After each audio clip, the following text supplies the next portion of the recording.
I don't do this for the riches, I'm infected. My condition is I'm always in my head. Hi guys, thank you for your support and welcome to my channel.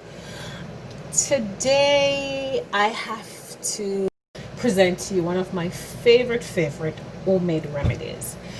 This remedy is perfect for this time of the year because we're at the beginning of fall, and for fall 2020 we are praying to overcome the obstacles. So in our effort to prepare a remedy here that will boost our immune system, this is a remedy that can be used any time of the year if you have a compromised or weak immune system.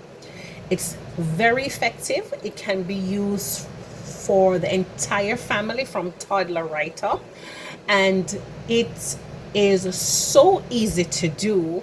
It is so easy to do, and it lasts a long time in the refrigerator. Or this incredible home remedy that will boost the immune system, make your body stronger, make it less susceptible to viruses. And I know for those people who say yes, I've taken my flu shot every year. Remember, the flu shot only protects you from the virus that flu shot or those flu shot were derived from. So the flu shot is not a full 100% cure or protector from getting the flu during flu season. So remember, different viruses happen each year, and virus replicate, they change, the medication or the shots become ineffective for those viruses. So one of the best ways to ensure that your body is protected from viruses is to ensure that you have a healthy, strong immune system, and this can be derived from some simple ingredients that are in most homes today. Let's see what we have here to make this immune booster cold flu medicine. We currently have some bee-made raw honey, and I should tell you, I only use raw honey. I do not use processed honey. This is unpasteurized. I tend to love to use the unpasteurized honey because it contains all the bacteria that comes with honey, all those good things that your body need in honey. I do not use the gold looking honey, that runny looking one. I use the raw honey when I'm preparing this remedy. So I have 2 mason jars because I'm making 2 different types. I'm making one that my husband and I can use, and I'm making one for the children. The one that I'm making for my husband and I would be a bit stronger in terms of the ginger that I'll use in it, and I have some ginger here compared to the one that I will be making for the children. And as I'm on the ginger, let me note, I buy only ginger from Jamaica because it has one of the best gingers in the world. And this ginger, I pay like 7-8 Canadian dollars per pound. But what I do to preserve it is once I get home from the grocery store where I purchased the ginger, I'll wash it. And I'll go through the creases as much as I can. And after that, I will dry it with paper towel or a kitchen towel. I'll put it in a zip bag and I'll freeze it. So my ginger will last me forever. Once I'm ready to use this ginger, I'll get a grater and I will grate the ginger from it for tea, to cook, and that's how I use my ginger. So it's always frozen and I use it from the freezer. Next, organic apple cider vinegar is again unpasteurized, and that is important to me. It has to be unpasteurized. Then I have main ingredient. I have some lemons I purchased today at the grocery store. We'll need some lemons. I have 2 of the most fundamental ingredients. I have some onions and I have as well some garlic. As it relates to my garlic, I want you to note that, especially when you're overseas, I'm here in North America, Canada to be exact, I do not purchase garlic that are bleached. And most garlic that comes from Asia is bleached. So this garlic is from Mexico, and as you can see, it has the traditional purple stripe colors in garlic that are not bleached at all. So this is a bit more expensive. This garlic, I think it's, to be exact, it's $5 per pound. It's about $10-11 per kilogram. But I purchase it all the time. I use this for cooking. I used to buy garlic from China and other countries like that, but I do not anymore because I realize the flavor, the quality of this garlic. So I stick to this garlic from Mexico. I would also buy garlic from Spain or garlic from the United States because those garlics are not bleached as much. They're not bleached at all, to be exact. So I prefer those. And with that, I also have in this recipe, I have some mint, you know, to keep it fresh, to keep it going, to keep it appetizing for our children. And I have this. This is, it's quailed, and a lot of people probably will know it. Some people won't. This is what we call in Jamaica leaf of life. I have a plant at home here, and my husband picked or cut, picked these leaves from the tree a couple of days ago. I had it here and it got quailed. I'll use this in the remedy as well, because if you're from if you're from Jamaica, you know we get leaf of life when we have a cold or flu, or my grandparents used to give us leaf of life tea. So in this recipe, I use leaf of life as well. Guys, remember, not because you're overseas, you can take the opportunity to have some, apart from flowers or greenery in your home. You can plant some medicinal plants. I have mint at home. This one I didn't pick from my tree because it's very young, but I have mint and I have some leaf of life that, as we would say, if you're not feeling very well, you can always boil or prepare yourself some what we call bush tea or some herbal tea. I don't remember we were very ill as kids because we always have herbal teas, bush tea as we call it back home, and those things strengthen our body, strengthen our immune system. So good, which I used to get as a kid back in Jamaica from my grandmother, is orange peel tea. So you'd peel the oranges, they would use the skin of the orange, they would quail them or they will dry them, and they would use that to make tea. I'll have that prepared for you. I'll also have my lime. I'll also squeeze my lemons, and if you don't have lemons, limes are good for this recipe as well. So we have all our ingredients apart from water. We're going to use some water to actually get the essential nutrients from the onions and garlic. Guys, I went ahead and I stripped the onions. I've cut 10 medium-sized onions. I'm going to put 5 in each jar. I have 3 large-sized garlic cloves, whole garlic, and I'm going to strip these now and have them ready for you. And I also went ahead and I did grate the ginger. As you can see, the rich yellow color of this ginger once it's grated. I grate the entire ginger. I do not strip the skin from my ginger. I used to many moons ago, but I learned from a wise old lady. She died at 90 years old. She schooled me on how important and how potent, I should say, the skin of the ginger is. I know I have some very knowledgeable viewers, and I know some of you will actually school me on exactly how important the ginger skin is, or you can tell me whether or not you use the skin of your ginger, or you scrape it off, or you cut it away.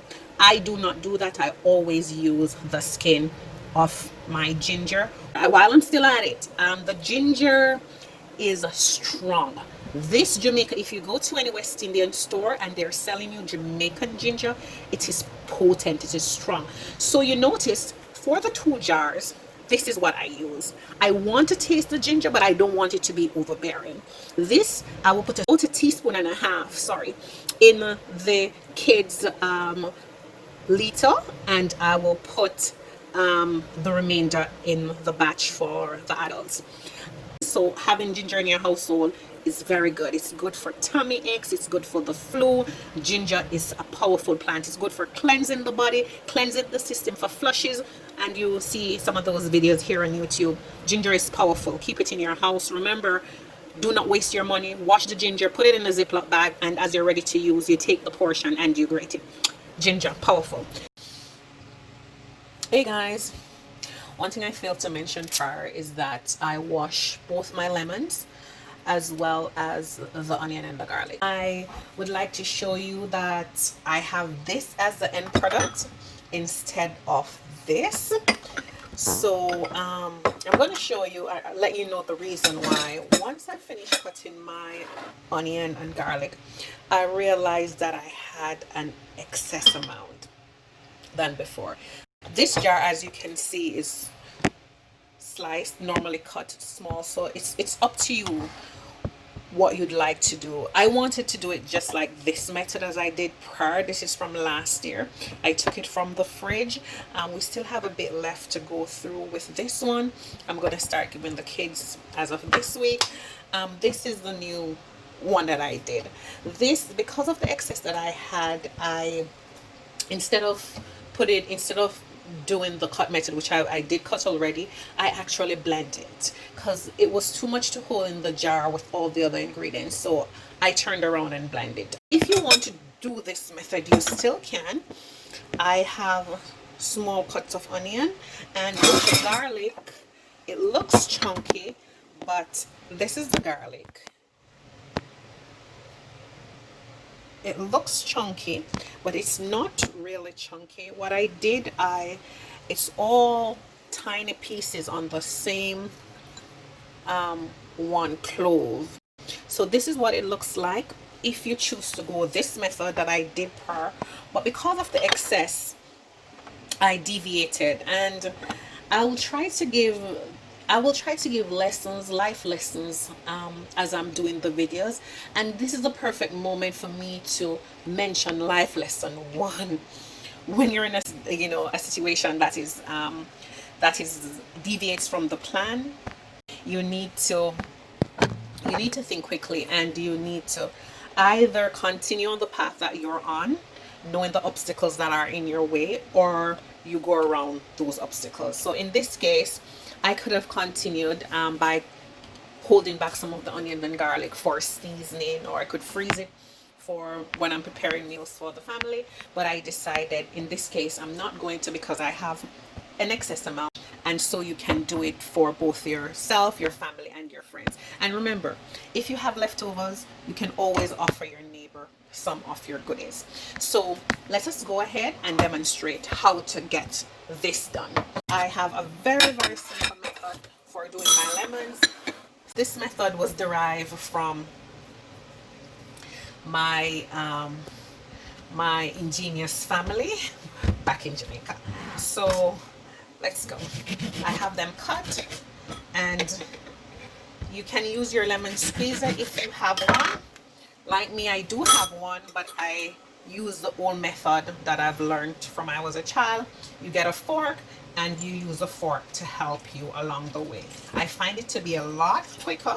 If we were going to use this method, the first method that I thought I would have gone ahead and put in the jar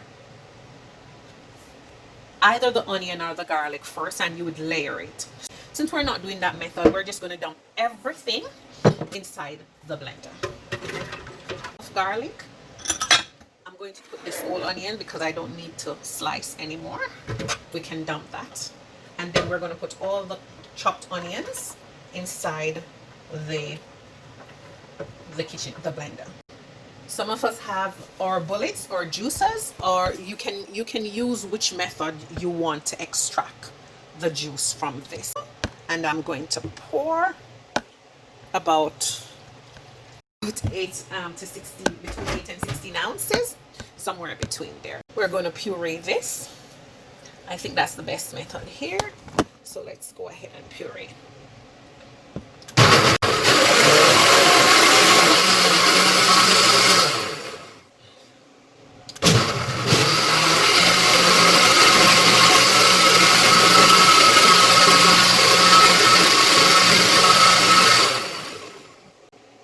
And we're all done. So we can go ahead, take this off, and we're going to strain. Stainless steel bowl, you can grab any kind of bowl. You're going to need a wooden spoon as well. I have this one. This is actually a bamboo spoon, so you can use wooden, bamboo. It's what you prefer. So I'm going to strain. I pour it all in the sieve, and I'm going to strain.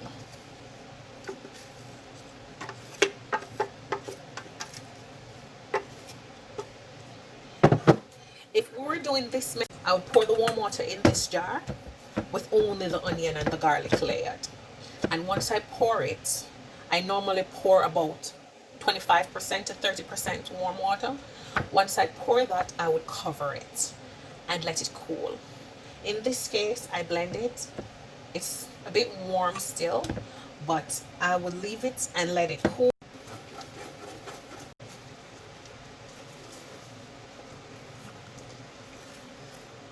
And guys, since this is only onion and garlic, you can actually reuse this. So I can use it in my soups, I can use it in my stews, I can use it in whatever I'd like to use it in. So I'm going to get a Ziploc and I'm going to put it in there and I'm going to store. Okay.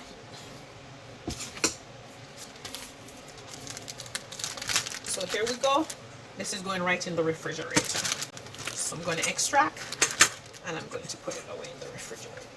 This one, so I have 1 leaf of life and I have some mint. I'm going to put it in the blender. Sorry, some of it fell on the counter. The counter is clean. That's the importance of having a clean surrounding on a clean counter. So I put it back into the blender and I'm going to add to that my lemon. And remember, the blender, the juice, sorry, of the onion and garlic should be lukewarm at this time, so you can put your lemon juice, because we want to ensure that we secure all the essential properties of these things. Instead of with hot water would kill those properties, so I'm preserving all the properties, the essential nutrients in these items. So now I'm going to pour, remember it's 2 medium-sized lemons. I have already strained it, but I'll go ahead and put it in the blender. I will grab a regular sized tablespoon, and remember our organic apple cider vinegar. I'm going to go ahead and I'm going to put 2 tablespoons of apple cider vinegar inside the blender.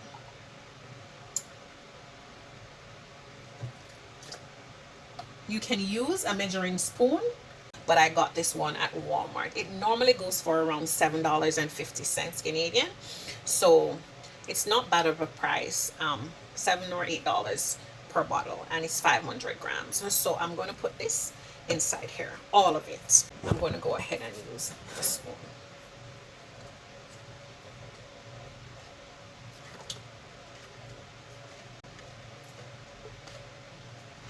And you can see that is coming out in clumps, because that's how this is, this raw honey.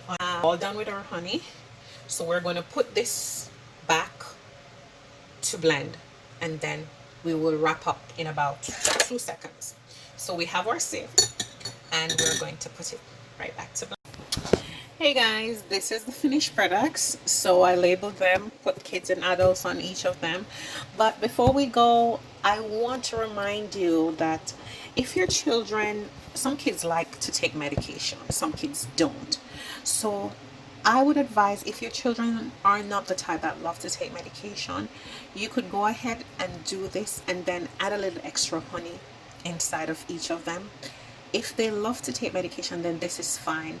Or if they don't like to take medication, the previous method of chopping is fine, because all they're going to taste, and I can guarantee you that, is sweet. They're not even going to taste the garlic, they're not going to taste the honey, and they will smell it, but they will not taste it. I normally take 2 tablespoons of this. We normally give the kids 1 tablespoon each day. We normally take 2 tablespoons each for us as adults, but you can go ahead and use in moderation, and you can have it every day.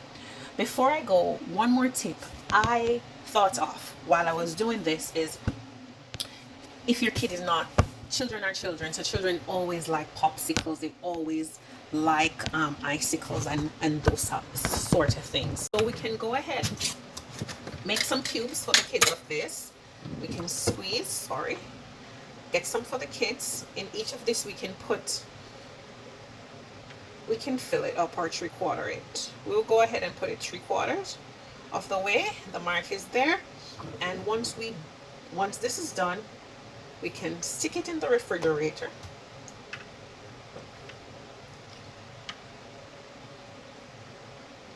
Once they're frozen, then you could give each child one per day.